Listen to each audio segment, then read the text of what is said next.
How to recover a replaced file on Windows. If you accidentally hit replace file when saving a document or dragging folders on Windows, it can feel like your original file is gone forever.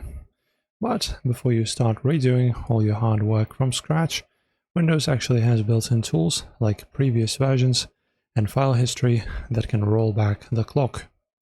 So let me show you step by step how to recover them. So firstly, let me show you the Windows's built-in previous versions feature to restore your original file.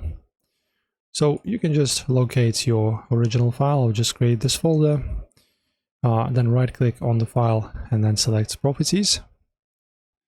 After that, you go to Previous Versions, and in the window created here, in this window here, if Windows created a shadow copy of file or file history snapshot before the overwrite, you'll see a list of all the file versions. So in this list right here, you can just select the older version, click on it and click Restore, and then hit Apply. Now, if no previous versions appear directly in File Properties, let's search your file history backups or cloud storage. So you just open up your Start menu and search for File History. And you'll get this window opened up. So first up, of course, your file history has to be on for this to work. I don't personally use it. So you can cycle back through time using the navigation arrows until you find your missing document, select it, and click the green Restore button.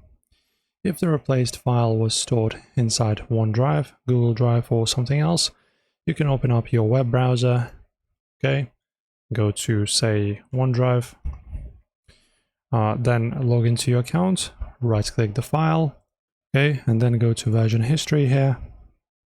And if you have any options to restore, you will be able to do this here in this context menu.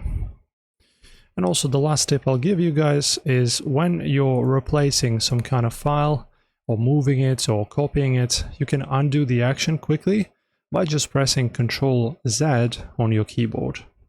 So for example, if I go ahead and rename and then press Ctrl-Z, as you can see now it's going back to new folder.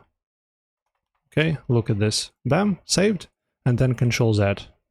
And bam, it goes back. And this also applies to overwriting as well. So just go ahead and try these out. That's it for this one so far, guys. I hope this helps. If it did, subscribe.